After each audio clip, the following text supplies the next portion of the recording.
একটি ইউটিউব চ্যানেলের সবচেয়ে গুরুত্বপূর্ণ সেটআপটি হলো সেটা হলো পে আউট সেটআপ অথবা ব্যাংক অ্যাকাউন্ট সেটআপ।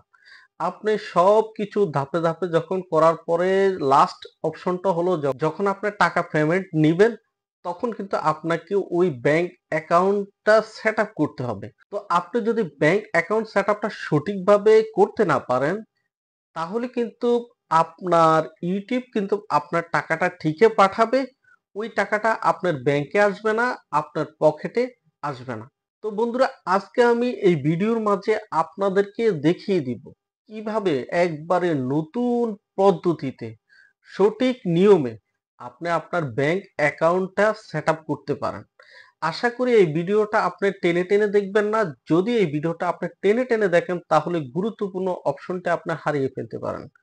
আমি চলে যাব সরাসরি মূল ভিডিওতে যাওয়ার আগে যারা এখনো আমার চ্যানেলটিকে সাবস্ক্রাইব করেন নাই, এ ধরনের নিত্য নতুন ভিডিওগুলো কিন্তু প্রতিনিয়ত আমি আমার চ্যানেলে আপলোড দিয়ে থাকি।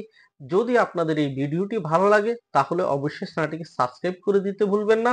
আর যারা ফেসবুক পেজ থেকে দেখছেন পেজটিকে ফলো দিয়ে পরবর্তী ভিডিওটি কন্টিনিউ করবেন। তো চলুন আমরা ভিডিওটি শুরু করি। সো আপনি ভিডিওটা কোনোভাবে টেনে দেখবেন না। সো আমরা সর্বপ্রথম যে কাজটা করব সেটার জন্য আমরা চলে যাব গুগলে। ঠিক আছে, গুগল ক্রোম ব্রাউজার দিয়ে আমি এখানে সাইন ইন করবো। এখানে গিয়ে আমি সার্চ বারে লিখব অ্যাডসেন্স। ঠিক আছে, সার্চ বারে লিখব অ্যাডসেন্স। এই যে অ্যাড লেখার সাথে সাথে আমার এখানে অ্যাডসেন্স চলে আসছে। তো অ্যাডসেন্স লিখে আপনি এখানে সার্চ বারে ট্যাপ দিলে এখন আপনার এখানে চলে আসবে। একটু জুম করে আমি যদি দেখাই, আপনার যে এই প্রথম ওয়েবসাইটটি রয়েছে Google AdSense earn money from your website with monetisation, আপনি ভালো করে লক্ষ্য করুন। এই ওয়েবসাইটটাতে আপনি একটা ট্যাব দিয়ে দিবেন। ঠিক আছে, তো আমি এখানে ট্যাব দিয়ে দেওয়ার পরে এখানে আপনি চাইলে এটাকে বাংলা করতে পারেন, ইংলিশ রাখতে পারবেন, আপনার ইচ্ছা। সো আমি উপরে যে একটি গেট স্টার্ট বলে একটা অপশন রয়েছে, অথবা আপনার ক্ষেত্রে যদি এখানে সাইনিং থাকে সো আমরা এখানে এই গেট স্টার্টে আমি ট্যাব দিয়ে দিলাম। গেট স্টার্টে ট্যাপ দেওয়ার পরে এখন আমাকে এই যে এখানে দেখাচ্ছে আমি কোন, আমার এখানে দুইটা জিমেল রয়েছে, আমি কোন জিমেলটাতে আমি অ্যাড করতে চাচ্ছি। হ্যাঁ, তো আমি আমার যে জিমেলটা আমার প্রয়োজন, যে জিমেলে আমার ইউটিউব চ্যানেলটি রয়েছে, আমি সেটার উপরে একটা ট্যাপ দিয়ে দিলাম, আমি এটাকে সাইন ইন করে নিলাম। ঠিক আছে, তো এই পয়েন্টগুলো আপনাকে অবশ্যই গুরুত্বপূর্ণভাবে মাথায় নিতে হবে। হ্যাঁ, এই পয়েন্টগুলো ভালোভাবে আপনি করবেন। আমি একটু জুম করি, জুম করার পরে আমি এখন চলে আসছি আমার এখানে। আসার পরে এই যে এখানে 3 ডট মেনু দেখছেন, এটার উপরে জাস্ট একটা ট্যাপ দিবেন। ট্যাপ দেওয়ার পরে নিচে এসে দেখবেন পেমেন্টস একটা অপশন রয়েছে, এই পেমেন্টসের উপরে একটা ট্যাপ দিবেন। আমি পেমেন্টসের উপরে ট্যাপ দিলাম। দেওয়ার পরে এখানে দেখবেন পেমেন্ট ইনফো একটা অপশন, এই পেমেন্ট ইনফোর উপরে একটা ট্যাপ দিয়ে দিলাম। পেমেন্ট ইনফোর উপরে ট্যাপ দেওয়ার পরে এখন আমাকে নতুন আরেকটি পেজে নিয়ে আসবে। নতুন আরেকটি পেজে নিয়ে আসার পরে এখানে আপনি যদি দেখেন, এই যে এখানে দেখেন হাউ ইউর গেট পেড। ঠিক আছে, তো এখানে আমাকে এই যে এখানে অ্যাড পেমেন্ট মেথড বলে একটি অপশন রয়েছে, আমাদেরকে এখানে আমাদের ব্যাঙ্ক অ্যাকাউন্টটা সেট করতে হবে।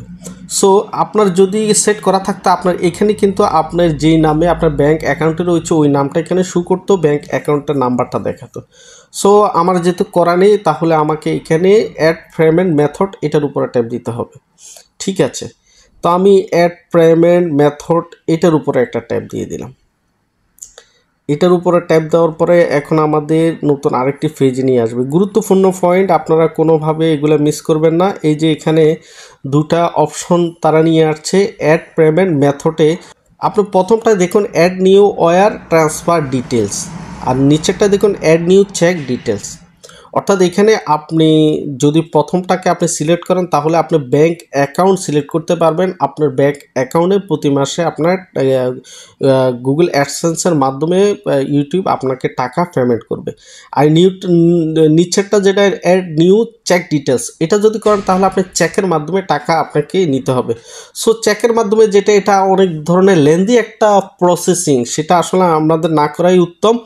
আমরা ব্যাংক অ্যাকাউন্ট সেভ করব। এখন আপনি যদি চেককে আপনার সহজ মনে করেন করতে পারেন, সো আমি এখানে add new wire transfer details প্রথমটাকে আমি সিলেক্ট করে দিলাম।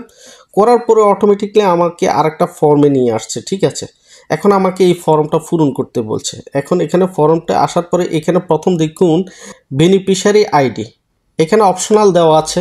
এখন অপশনাল যেটা, এটা আমাদেরকে না দিলেও হবে। সো আমরা অপশনাল যে বিষয়টা সেটার মাঝে আমরা যাব না, অপশনালটা আমরা বাদ দিব। আমরা নিচেটাতে আসবো নেম অন ব্যাঙ্ক অ্যাকাউন্ট। আমরা নেম অফ ব্যাঙ্ক অ্যাকাউন্টের উপরে একটা ট্যাব দিলাম। এখন দেখুন, নেম অফ ব্যাঙ্ক অ্যাকাউন্ট বলতে আপনি কি বুঝছেন? নেম অফ ব্যাঙ্ক অ্যাকাউন্ট বলতে যার নামে ব্যাঙ্ক অ্যাকাউন্টটা খোলা রয়েছে আপনার তার নামটা এখানে বসিয়ে দিবেন, ঠিক আছে? অর্থাৎ যার নামে আপনার ব্যাঙ্ক অ্যাকাউন্টটা রয়েছে, এটা এই অপশনটাকে আপনি কোনোভাবেই স্কিপ করবেন না, গুরুত্ব সহকারে। আপনার ভিডিওটা একটু বড় হতে পারে, আপনি হয়তো একটু বিরক্ত বোধ করতে পারেন, ভাই বিরক্ত বোধ না করে এই দুটা কথা শুনলে আপনারই লাভ। সো আপনি এখানে কোনো ধরনের ভুল করবেন না। তো এখানে যে নাম, এটা অবশ্যই আগে যদি আপনি লিখে রাখতে পারেন তাহলে বেটার। সো আমি আগে থেকে লিখে রাখছি। লিখে রাখার পরে আমি এই নামটাকে কপি করলাম, কপি করে নিলাম। এটা অবশ্যই মাথায় রাখবেন, আপনার চেকের গায়ে, চেকের উপরে, আপনার ব্যাঙ্ক অ্যাকাউন্টের চেকের উপরে যে নামটা আপনাকে দিচ্ছে ওই নামটা বড় হাতের ছোট হাতের যেভাবে আছে ঠিক আপনি ওভাবে রাখবেন, ঠিক আছে? আপনি যেভাবে রাখছেন ঠিক ওভাবে রাখবেন, ওকে? এখন আমাদের নামটা বসা হয়ে গেল। দ্বিতীয়ত ব্যাংক নেম, এটা আর একটা গুরুত্বপূর্ণ একটা বিষয় ভাই। ব্যাংক নেম, আপনি ব্যাংকের নামটা কি লিখবেন? আপনার ব্যাংকের নাম, অর্থাৎ আপনি যেই ব্যাংক ওই ব্যাংকের নামটা আপনি দিতে হবে। এখন এখানে দেখুন, আমাদের যদি আপনি ইসলামী ব্যাংক হয়, ওখানে ইসলামী ব্যাংকটা কিন্তু শুধু শেষ নয়, ওটা পুরো নামটা দিতে হবে। আপনি লিখতে হবে ইসলামী ব্যাংক বাংলাদেশ পিএলসি, ওকে? আবার আপনার ওখানে সোনালী ব্যাংক থাকলে সোনালী ব্যাংক বাংলাদেশ পিএলসি, আপনার যেটা লেখা থাকে ওটা দিতে হবে। আপনি গুগলে যাবেন, গুগলে গিয়ে ব্যাংকের নামটা সার্চ দিবেন, আপনার যেই ব্যাংক ওই ব্যাংকে সার্চ দিলে আপনি ওখানে ফুল ফরম্যাটে আপনার মূল নামটা পাবেন। তো আমি নামটা কপি করে রেখেছি, এই যে দেখুন আমি নামটা কপি করে রেখেছি। আমি জাস্ট নামটা এখানে কপি করে, আমি এই যে কপি করে নিলাম, কপি করে নিলাম। দেখুন সোনালী ব্যাংক পিএলসি, আমার এখানে সোনালী ব্যাংক, তো সোনালী ব্যাংক পিএলসি। তো আপনার যেই ব্যাংক ওটা আপনি অবশ্যই গুগলে সার্চ দিয়ে আপনার অ্যাকোরেট নামটা বসাবেন। আপনি অ্যাকোরেট নামটা যদি না বসান পরে কিন্তু আপনার টাকা ব্যাংকে আসবে না। সো আপনাকে এই দিকগুলো খেয়াল রাখতে হবে। এখন আসুন এখানে সুইপ কোড। সুইপ কোডটা কি? প্রতিটা ব্যাংকের একটা নির্দিষ্ট একটা কোড থাকে, প্রতিটা ব্যাংকের, বাংলাদেশের সবগুলো ব্যাংকের একটা নির্দিষ্ট একটা কোড থাকে। ওই কোডের মাধ্যমে কিন্তু টাকাটা আপনার ঢুকে। এখন ওই সুইপ কোডে আপনি যদি দেন, সুইপ কোডের মাঝে আপনি গুগলে সার্চ দিবেন, ব্যাংকের নাম লিখে ওই ব্যাংকের মূল ব্যাংকের আপনার সুইপ কোডটা আসবে। এখন সবচেয়ে বেটার হয় আপনি যেই শাখাতে আপনার ব্যাংক অ্যাকাউন্টটা চালু করেছেন ওই শাখার সুইপ কোডটা। এখন সুইপ কোডটা আপনি সরাসরি ব্যাংকে গিয়েও পাবেন আপনার শাখা থেকে, অথবা আপনি গুগলে যদি সার্চ দেন আপনার ব্যাংক লিখে আপনার শাখার নাম লিখে, তাহলে কিন্তু আপনার সুইপ কোডটা পেয়ে যাবেন। সো আমি কিন্তু একই প্রসেসিংয়ে আমি বের করেছি।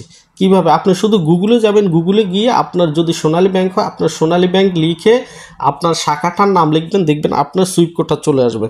সো আপনার সুইপ কোডটা, আমি আমার সুইপ কোডটা এখান থেকে কপি করে নিলাম।